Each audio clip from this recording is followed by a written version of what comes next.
kalau kita memang konsisten bicara tentang BBM bersubsidi itu harus tepat sasaran, mestinya pemerintah itu memperkuat data tentang siapa yang berhak gitu menggunakan BBM bersubsidi. Jangan akhirnya Presiden Jokowi itu seolah-olah ingin mencitrakan diri sekarang. Sementara sekarang ini bangsa kita, sebagaimana tagline kemerdekaan kita, memulihkan ekonomi. Bagaimana kita bisa memulihkan ekonomi sementara daya beli masyarakat itu melemah? Nah, kenaikan harga BBM itu berdampak pada daya beli masyarakat yang akan melemah. Cocok.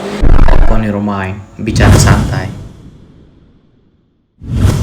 Seorang anak muda, apalagi seorang leader organisasi, rasa-rasanya haram untuk sakit ya. Iyalah. Cukup negara yang sakit. Kira-kira begitu Pak Ketua ya? Benar. Kondisi negara sedang sakit sekarang. Dan itu membutuhkan kehadiran anak muda yang sehat. Benar, jadi dokternya. Jadi dokternya, jadi anak muda, aktivis itu mereka yang akan mendiagnosis ya penyakit-penyakit yang ada di kekuasaan hari ini. Jadi kita mau bicarain tentang isu kenaikan BBM ya, yang kemudian beberapa waktu yang lalu banyak sekali didiskusikan oleh para intelektual, dan nggak sedikit juga itu orang-orang di pangkalan ojek itu udah mulai bicara tentang itu. Masa sih BBM mau dinaikin lagi? Tapi sebelum kita bicarain masalah BBM nih, Pak Ketua, ya sekarang pasca dilantik menjadi Ketua Himpunan Mahasiswa Islam Cabang Mataram, perasaannya seperti apa dan dinamika yang bagaimana yang telah ditempuh nih? Oke. Jadi terima kasih untuk Bung Yusril sudah ini 2 kali diundang di dua kali. Acara ini sebuah kehormatan buat kita secara institusi. Salam hormat dari teman-teman untuk Bang Yusril. Ya, tentu doa kita bersama agar podcast ini bisa terus maju ya. Nah, podcast ini bisa maju bergantung pada orang-orang yang selalu berpikir. Benar-benar. Jadi kita pelantikan itu sudah 1 bulan. Pasca pelantikan kita ada semacam untuk melakukan sebuah perombakan besar-besaran di internal organisasi. Baik itu dari sistem perkaderannya, ya kan, dari sistem pembacaan situasi dan kondisi eksternal seperti apa, dan banyak perubahan-perubahan yang sudah kita mulai lakukan. Tapi kalau bicara organisasi, khususnya di cabang Mataram, dengan jumlah kader yang sangat banyak, tentu ini menjadi pekerjaan besar buat saya. Karena memimpin mahasiswa atau memimpin kader organisasi itu berbeda dengan memimpin, mohon maaf, itu orang-orang yang awam gitu. Karena memimpin sebuah organisasi yang di dalamnya itu berisi banyak terpelajar, ya kan, intelektual. Tentu juga kita harus bisa lebih cerdas gitu untuk membaca bagaimana psikologi mahasiswa-mahasiswa, karena kan mereka bukan dari kelompok-kelompok yang biasa. Artinya seorang pemimpin organisasi mahasiswa itu ya harus banyak, satu, membaca, yang kedua itu banyak bergaul, berdiskusi, sehingga kita tidak ketertinggalan gitu oleh orang yang kita pimpin, karena itu menjadi tantangan memimpin organisasi mahasiswa. Ini saya selalu tertarik ya ketika mau bicara dengan Tum Alan ya. Jadi selalu menggugah keinginan kita untuk terus menggali hal-hal baru tentang organisasi. Sekarang kan di bangsa kita ini keadaannya sedang tidak baik-baik saja. Baru-baru ini ada rencana kenaikan BBM yang kemudian ini seperti bola panas. Teman-teman Himpunan Mahasiswa Islam PB ya, pengurus besar itu sudah tadi barusan melakukan demonstrasi. Pasti dong bola panas ini menggelinding sampai daerah. Bahkan sampai di ruang-ruang diskursus teman-teman Himpunan Mahasiswa Islam Cabang Mataram. Kira-kira gimana Ketua?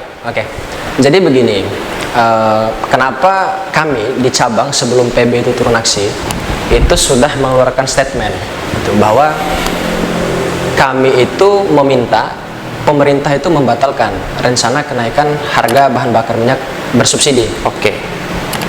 Kalau kita baca misalnya alasan pemerintah kenapa ada rencana kenaikan harga BBM, itu hanya ada satu alasannya, yakni tentang bagaimana beban APBN yang semakin besar.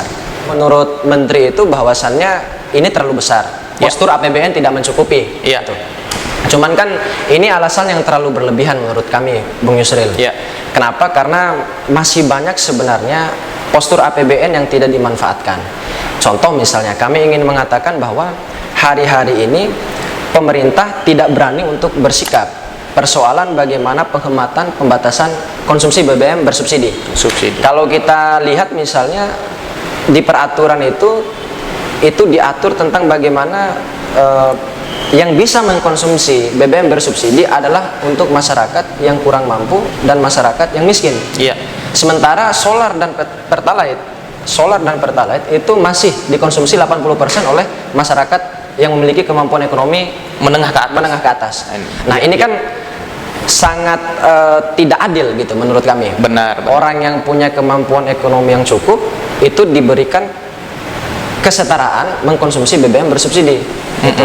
Sementara alasan pemerintah itu karena postur APBN yang terlalu membengkak hanya untuk memberikan subsidi ke bahan bakar minyak. Oke. Nah, yang kedua yang ingin kami sampaikan adalah sebenarnya pemerintah itu bisa gitu untuk melakukan realokasi anggaran. Oke. Realokasi anggaran bagi lembaga-lembaga negara yang tidak produktif. Kalau alasannya APBN yang semakin bengkak ya. Iya. Ini kan banyak lembaga-lembaga negara, Bung Yusril, Iya. yang menurut kami itu dia tidak produktif dalam menjalankan amanah dan tanggung jawabnya. Benar. Ya, menurut kami kalau memang itu perlu untuk dibubarkan, ya bubarkan saja lembaga-lembaga negara yang tidak produktif ini. Cocok. Atau misalnya bisa di merger gitu. Iya. Lembaga-lembaga negara yang menurut kami itu tidak produktif. Nah, sehingga dalam bacaan kami itu apabila BBM ini mengalami kenaikan, ini kan baru rencana. Iya. Apabila BBM ini mengalami kenaikan, ada beberapa potensi yang akan mengganggu kemaslahatan hidup orang banyak. Oke. Kira-kira gimana tuh? Yang satu, kalau solar dan pertalite naik, contoh solar ini kan bahan bakar minyak untuk nelayan, untuk kendaraan pengangkut barang, Iya. ya kan, truk dan lain-lain itu kan bahan bakarnya solar. Jadi kalau misalnya para petani, para pedagang itu menggunakan transportasi pengangkut barang, pasti kan orang yang memiliki transportasi ini meminta bayar yang lebih. Cocok. Dampaknya juga ke komoditas-komoditas lain, Bung Yusril. Iya. Sementara sekarang ini bangsa kita, sebagaimana tagline kemerdekaan kita, memulihkan ekonomi. Yo, bagaimana kita bisa memulihkan ekonomi sementara daya beli masyarakat itu melemah? Nah, kenaikan harga BBM itu berdampak pada daya beli masyarakat yang akan melemah. Gitu. Cocok. Nah, sehingga masyarakat akan mengalami semacam kesulitan untuk membeli bahan-bahan pokok, khususnya masyarakat-masyarakat yang kurang mampu. Oke. Tapi beberapa waktu yang lalu saya baca di media sosial itu ada BLT ya, bantuan langsung tunai dari pemerintah ya, yang disampaikan langsung tuh oleh Presiden Joko Widodo kepada masyarakat miskin katanya. Seperti itu. Kira-kira ini seakan-akan meninabobokan atau bagaimana gitu? Ini kan BLT ini masyarakat mana yang harus dibantu coba? Sementara kalau kita memang konsisten bicara tentang BBM bersubsidi itu harus tepat sasaran, mestinya pemerintah itu memperkuat data tentang siapa yang berhak gitu menggunakan BBM bersubsidi. Jangan akhirnya Presiden Jokowi itu seolah-olah ingin mencitrakan diri sekarang. Iya. Bikin masalah, kemudian seakan-akan muncul sebagai penyelesai masalah. Penyelesaian masalah. Iya. Ini kan apa ya, cara-cara lama lah Pak Jokowi ini selalu begini gitu. Sementara hari-hari ini kalau kita bicara situasi ekonomi sekarang, ini utang Indonesia berapa? Coba. Udah tembus 7.000 triliun. Lebih triliun. Iya. Jadi Pak Jokowi itu menurut saya hanya membangun sebuah kepemimpinan yang populis gitu. Oke. Kepemimpinan yang populis. Kenapa? Karena dengan kenaikan harga BBM ini, ya kan, tentu kemudian ada strategi komunikasi politik yang ingin dibangun di publik bahwa Pak Jokowi bertanggung jawab dengan kenaikan BBM ini. Bagi saya itu hanya bentuk pencitraan aja. Artinya pemerintah kita juga, Presiden Joko Widodo lah misalkan ya, mendua juga akhirnya kan. Mendua pertama. Kemudian kedua, kalau alasannya itu membengkak APBN, harusnya yang harus ditertibkan itu kan plat-plat merah yang mampir di pom bensin itu ngisinya bahan bakar subsidi. Kan itu realitas. Di sini pun banyak seperti itu. Sekarang tinggal kita lihat gitu, apakah pemerintah misalnya berani gitu melakukan pembatasan.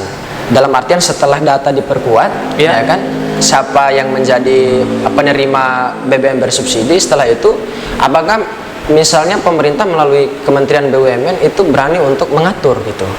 Mengatur dan memberikan sebuah SOP ya, bahwa bahan bakar minyak bersubsidi ini memang khusus untuk masyarakat yang tidak mampu.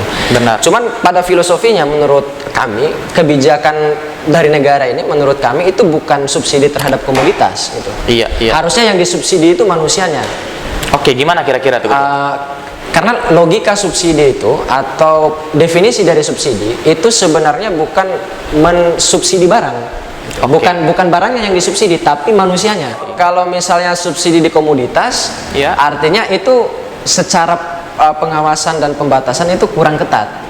Kenapa? Karena kalau misalnya komoditas yang disubsidi, maka orang-orang yang datang itu ya bebas saja.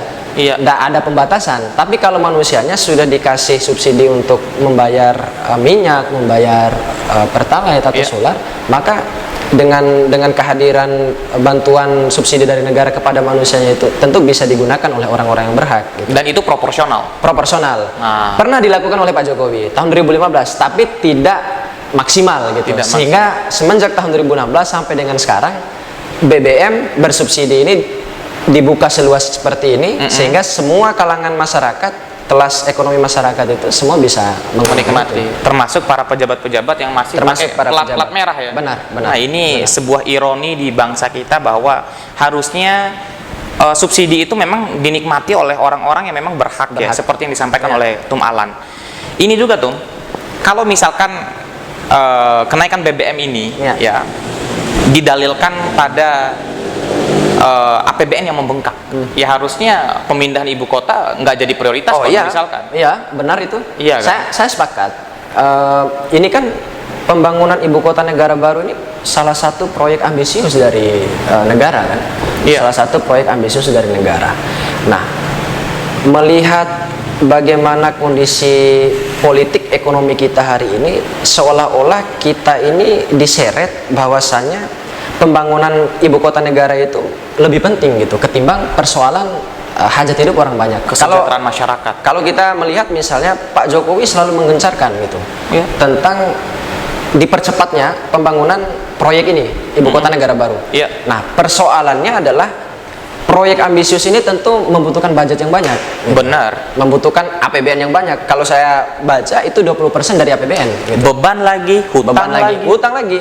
Gitu. Investasi masuk, kita belum siap, ya mau bagaimana? Akhirnya kita harus menarik uang dari negara-negara adidaya sekarang.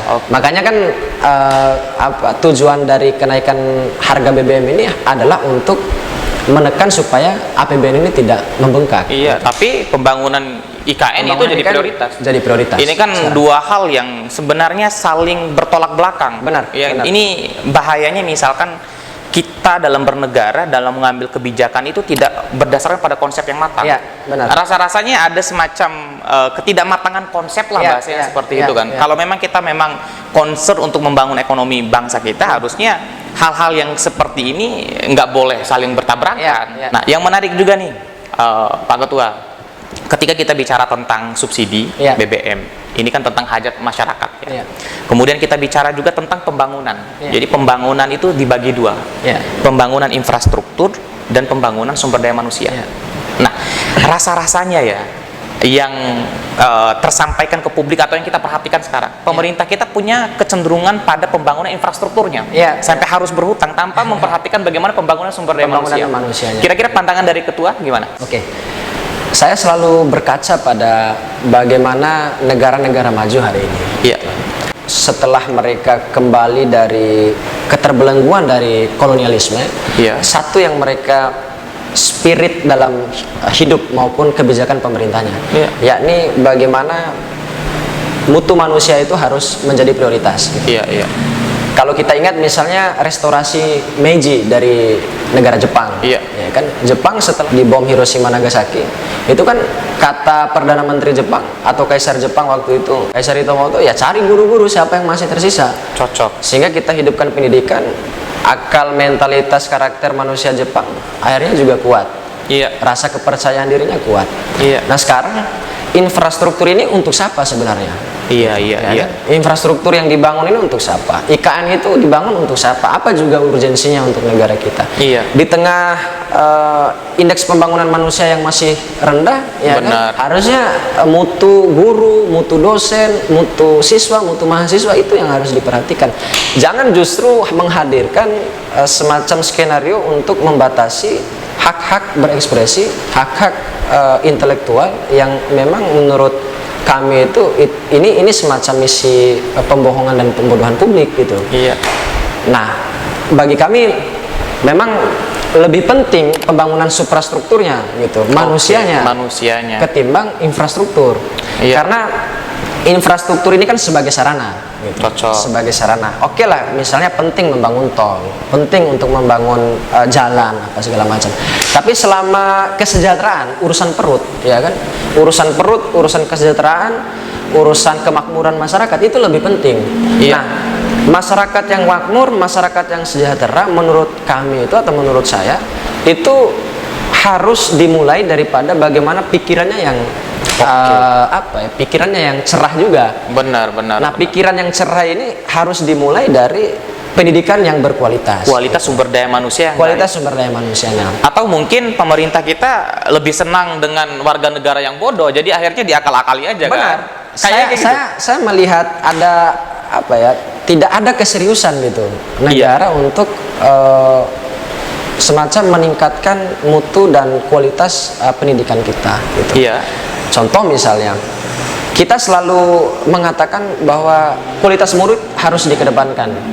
Yuk, bagaimana murid bisa berkualitas kalau guru atau dosen tidak berkualitas? Iya. Sekarang kita bisa melihat fenomena akhir-akhir ini banyak perguruan tinggi yang memberikan gelar doktor honoris causa. Universitas Brawijaya, ya kan? Universitas Negeri Lain itu memberikan justru gelar doktor honoris causa kepada elit-elit politik yang tidak jelas prestasinya. Saya sebut saja. Benar. Kayak siapa? Kayak Bu Mega. Yang kedua itu kayak Surya Paloh. Ini kan saya tersinggung gitu. Iya. Sebagai orang yang membaca banyak biografi tokoh bangsa ini, melihat perjuangan mereka itu tidak ada bandingnya dengan politisi-politisi sekarang. Lalu di mana prestasi mereka untuk diberikan gelar doktor honoris causa? Ini kan perguruan tinggi juga sudah menjadi salah satu alat mencitrakan elit-elit politik itu. Akhirnya kemudian seakan-akan intelektualitas itu diobral. Benar.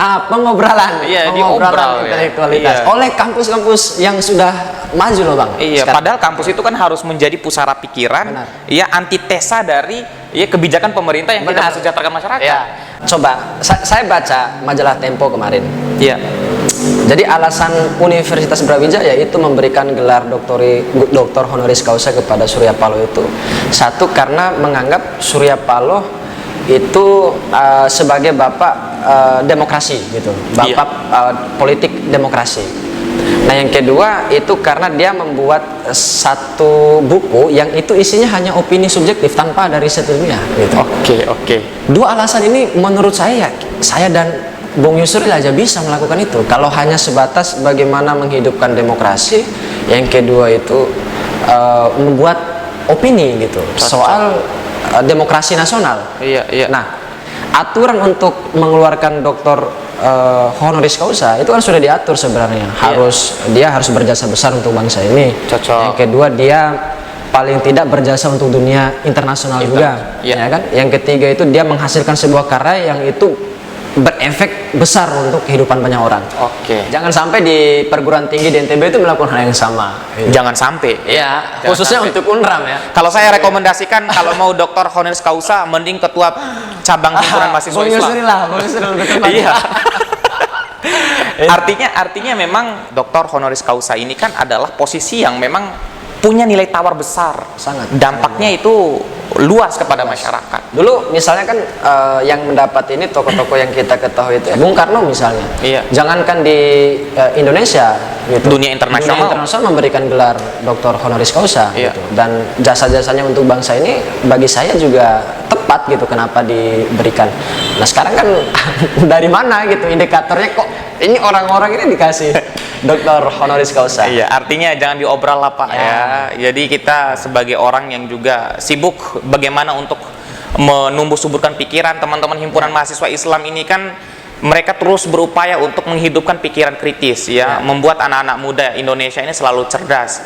Jangan hal-hal yang seperti itu diobral sedemikian murahnya sehingga para intelektual yang sebenarnya putus asa. Itu yang berbahaya tuh, putus asa. Nah, bicara tentang putus asa, Aktivis mahasiswa sekarang kan seakan-akan dihadapkan dengan sebuah ujian kebebasan. Ya. Undang-undang ITE, Ya. kemudian RUU KUHP yang baru. Ini seakan-akan menjadi sebuah tameng, Ya. atau bahasanya jeruji lah gitu ya, yang membatasi daya kritis dari mahasiswa, intelektual kampus. Pandangan teman-teman himpunan mahasiswa Islam seperti apa? Selain dari pembahasan RKUHP yang begitu banyak itu, ya kan, ada beberapa pasal yang memang menurut kami ini justru tidak menghadirkan spirit dekolonialisasi tadi. Oke. Justru mengembalikan. Padahal ini kan sudah ditolak oleh Mahkamah Konstitusi nih. Iya. Soal pasal penghinaan presiden pada tahun 2006. Benar. Ya kan? Nah, cuman sekarang dihadirkan kembali dengan narasi bahwa ini merupakan salah satu budaya kita itu. Budaya menghargai pemimpin, budaya kekeluargaan. Dalam kacamata kami, ya ini justru akan lebih membunuh demokrasi gitu. Oke. Kenapa? Karena di RKUHP dengan pasal 217 sampai dengan pasal 220 itu mengatur tentang bagaimana negara itu mengendalikan semacam arus opini maupun pikiran publik. Oke.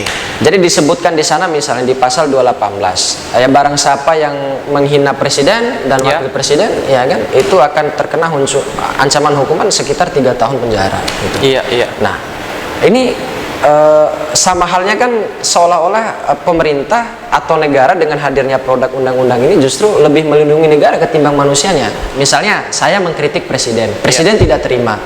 Dalam undang-undang ini kan disebut ya penghinaan itu, misalnya saya menyebutkan Presiden Jokowi dengan kata-kata kebun binatang lah kira-kira kan.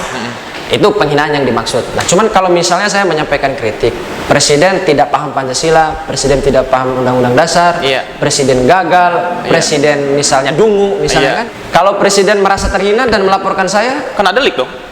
kan bisa-bisa polisi yang menerima itu karena dia presiden. Ada relasi kuasa kan? Relasi kuasa. Bung Yusril. Benar. Ada konflik of interest, ya. Konflik kepentingan. Benar. Iya, ada konflik iya. kepentingan. Menurut kami, ya DPR RI sebagai perpanjangan tangan rakyat, ya kan, wakil rakyat yang sudah kita kasih imunitas, ya harus menunda dulu nih pengesahan RKUHP khusus untuk pasal-pasal ini. Ya. Karena bukan hanya presiden dan wakil presiden, tapi lembaga negara, lembaga pemerintah. Benar. Artinya kan ada semacam pembatasan gitu. Pembatasan. Ada upaya untuk mengekang kebebasan kenikmatan kita dalam berdemokrasi. Cocok. Nah, kalau demokrasi itu dikekang seperti itu, maka institusi ekonomi dan institusi politik negara ini sifatnya itu destruktif. Ya. Kita baca misalnya di buku Mengapa Negara Gagal. Acemoglu itu bilang ya kalau negara-negara maju itu makmur, dia harus membuka institusi ekonomi dan institusi politiknya. Nah, institusi politik itu kaitannya dengan negara yang demokratis. Gitu. Cocok. Nah, kalau ini terus dipertahankan, ya maka saya akan khawatir untuk berpendapat kembali ke Orde Baru lagi. Oke. Ini saya sih mau ke yang lebih konsep ya, Ketua ya. Kalau yang saya hina itu personal, hey Jokowi misalkan kamu jelek misalkan ini misal kena delik. Karena kita menjudge personal, dia tersinggung sebagai personal. Tapi kalau kita kritisi tubuh politiknya sebagai seorang presiden, jabatan, Anda gagal, jabatan itu fungsi. Benar. Jadi fungsi itu nggak bisa tersinggung. Benar. Nggak boleh. Nggak ada perasaannya dia. Nggak ada perasaan. Jadi jabatan itu nggak boleh tersinggung. Benar. Itu adalah jabatan, itu adalah tubuh politik. Bahaya kalau interpretasi hukumnya misalkan interpretasi kita itu dalam proses penegakan hukum menganggap presiden itu adalah simbol. Bukan hanya sekedar simbol, adalah sebuah tubuh yang mempunyai perasaan untuk tersinggung. Padahal dia cuma fungsi. Benar. Fungsi nggak bisa tersinggung. Makanya kan banyak politisi sekarang Bung Yusril mengatakan bahwa presiden itu adalah simbol negara. Kita tahu sendiri ya, simbol negara itu hanya bendera, Cocok. Garuda, lambang Garuda Pancasila dengan bahasa Indonesia. Dengan bahasa. Nah, presiden itu kan bukan simbol. Sehingga sebelum dia dilantik, presiden itu disediakan mobil dinas, rumah dinas, uang perjalanan, semua fasilitas, jaminan, apa segala macam itu disediakan oleh negara melalui uang rakyat. Sehingga wajar rakyat itu punya hak untuk mengkritisi karena rakyat sudah memberikan konstituennya. Semua fasilitas kepada dia, kepada presiden gitu. oh iya, Dia bukan simbol, artinya dia hidup itu dari rakyat dan harus dia benar-benar bertanggung jawab dan amanah gitu dengan Iya. kepemimpinannya saat ini. kalau dia salah kita ketok kepalanya. Benar, soal BBM ya kan, soal RKUHP khusus untuk pasal-pasal kontroversi ini kan kita sedang kaji. Iya. Mudah-mudahan secepatnya kita aksi antara Rabu atau Kamis gitu. Oke. Kita turun ke jalan ya kan, tentu dengan kajian-kajian yang memang sudah kami siapkan sebelumnya dari institusi atau lembaga kami di HMI ya, ini cabang Mataram. Ini sebagai bentuk bahwa kita turut prihatin gitu Iya. dengan kondisi dan situasi nasional hari ini. Iya. Karena ini saya lihat diciptakan memang sengaja kebingungan gitu. Iya, aktivis ini dibuat bingung Masyarakat. masyarakat. Iya, iya. Ini kan saya begini, pendapat menteri ini kan kadang-kadang banyak yang berbeda. Menteri A bilang, oh ini nggak perlu dinaikkan. Menteri yang lain, oh harus dinaikkan. Iya. Ini kan menciptakan kebingungan gitu Benar. di masyarakat. Ya jangan banyak bingung, jangan banyak menunda-nunda keputusan gitu. Iya. Karena tadi misalnya kami menawarkan alternatif solusi lain, ya mudah-mudahan itu tidak menjadi pilihan terakhir presiden untuk menaikkan harga BBM, sebab pasti nanti akan menyulut inflasi gitu. Dari mana kita mau jalan-jalan sama pacar misalnya kan, kita mau jalan-jalan sama keluarga, kita mau beli makanan-makanan yang sehat, makanan-makanan yang bergizi ya kan, sementara bahan bakar naik, ya kita mikir ulang. Ya orang-orang yang kaya, orang-orang yang plat merah sih menurut kami Nggak pernah mikirin itu karena mereka difasilitasi negara. difasilitasi oleh Iya kan, tinggal bengkokin tanda tangan, ya kan, Ya, benar. dapat itulah Dapat, gitu kan. dapat, Itu dapat. politik under table, nggak Ya. perlu kita bongkar di sini. Ya. Nanti bongkarnya di belakang layar. Jadi itu teman-teman, bicara santai saya sama Ya. TUM HMI cabang Mataram. Berarti komitmennya, Ketua? Ya. Isu kenaikan BBM, kemudian undang-undang RUKUHP, kemudian penghambatan daya kritis itu akan terus dikawal berarti. Iya, kita terus kawal. Kita Oke. terus kawal. Sampai Ya sampai menang. menang, sampai aktivis itu benar-benar ya bisa leluasa menyampaikan kritik dan Ya. masyarakat sampai pada tujuannya bahwa masyarakat sejahtera. Terakhir, Pak Ketua. Ya. Karena kita udah bicara panjang tentang dunia aktivis ya, kemudian komitmen himpunan mahasiswa Islam. Kita tahu sekarang mahasiswa baru banyak yang masuk di perguruan tinggi. Oke. Rasa-rasanya tidak ada ruang yang istimewa kecuali organisasi. Ya. Dari Ketua Himpunan Mahasiswa Islam cabang Mataram, apa yang harus mereka lakukan agar kemudian punya keinginan masuk dalam himpunan mahasiswa Islam atau mungkin berorganisasi di tempat lain? Karena salah satu cara untuk mencerdaskan bangsa ini adalah berorganisasi. Saya cerita sedikit ya. Boleh. Semenjak saya berorganisasi itu, apalagi di organisasi kepemudaan sekaliber HMI maupun di organisasi lainnya yang teman-teman mungkin pernah juga merasakan gitu. Jadi di kuliah itu kita tidak pernah belajar, di bangku kuliah kita itu tidak pernah belajar cara untuk mengambil keputusan, satu. Yang kedua itu karakter, yang ketiga itu mental saya itu terbentuk juga di sini. Tentu juga dengan attitude maupun intelektualitas itu. Jadi 5 hal ini itu besar saya dapat itu di organisasi gitu. Benar. Di bangku kuliah itu ya kita hanya dituntut untuk kuliah cepat, ya kan, dapat nilai yang tinggi, ya kan. Ya, bagi mahasiswa-mahasiswa baru yang memang ingin punya spirit perjuangan dan meneruskan cita-cita founding fathers kita, pendiri republik ini, ya paling tidak circle pergaulannya itu jangan tidak melekat gitu, jiwa keterpelajaran tadi gitu. Jiwa intelektualitas tadi, jiwa aktivisme tadi. Kan ada satu cara untuk membunuh ya kan karakter sebuah bangsa, maka kita harus bunuh ingatannya terhadap masa lalu atau sejarahnya. Nah, saya melihat pendidikan kita itu tidak mampu memberikan rangsangan agar mahasiswa itu mengingat gitu loh Masa lampau, masa kejayaan kita. sejarah bangsa kita. Kalau pemuda itu terputus dari sejarah bangsanya, maka terbunuhlah karakter bangsa itu. Nah, menurut saya berorganisasi itu adalah menyambung gitu loh ingatan kita di masa kini terhadap sejarah kita di masa lalu, sehingga kita tahu nih gitu, Indonesia ini ternyata didirikan tidak semudah yang kita bayangkan. Iya. Dan Indonesia itu adalah bangsa yang didirikan dengan pikiran. Benar, benar. Iya. Saya sepakat. Dialektika, konfrontasi pikiran, bahasanya seperti itu. benar. Bagaimana founding of parents kita dulu membangun bangsa ini kan berdasarkan pikiran. Nah, itu yang luntur, tradisi itu yang hilang. Tradisi itu yang hilang. Anak muda harus muncul untuk memicu itu semua.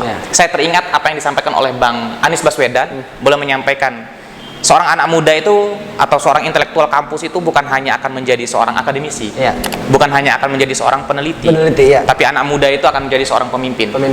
Jiwa-jiwa kepemimpinan itu dibentuk dan dilahirkan di organisasi.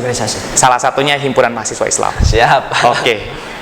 Jadi itu ya diskusi ringan kami di podcast Bicara Santai. Sebelum kita tutup, Pak Ketua, kami dari podcast Bicara Santai punya satu souvenir. Oh, siap. Ya, Pak Ketua udah 2 kali ya mampir di podcast Bicara Santai. Jadi harus mendapatkan souvenir. Oke, saya juga ingin rekomendasi bahwa ini podcast yang membangun akal sehat. Gitu. Kalau bahasanya Rocking itu kan, ini kita pipa demokrasi hari ini kan harus dibuat memang konten-konten podcast seperti ini. Sehingga ruang ekspresi pemuda mahasiswa itu tidak hanya terbatas pada kampus-kampus ya kan, tapi bisa juga kita siarkan melalui virtual ataupun audiovisual di digital. Ini salah satu upaya untuk meningkatkan pencerdasan kehidupan bangsa ini. Siap. Kalau udah ketua himpunan bilang kayak gitu, siap arahan gitu. Jadi ini ketua souvenir support dari OC Plakat ya. Souvenir ini tanda terima kasih kami kepada ketua karena bersedia berbagi pikiran. Ya, dan kemudian ikut membicarakan masalah kebangsaan di podcast Bicara Santai. Nah, teman-teman di podcast Bicara Santai kalau mau pesan souvenir seperti ini sangat recommended buat kalian, dan link pemesanannya saya cantumin di deskripsi dan kontak pemesanannya saya cantumin di video ini.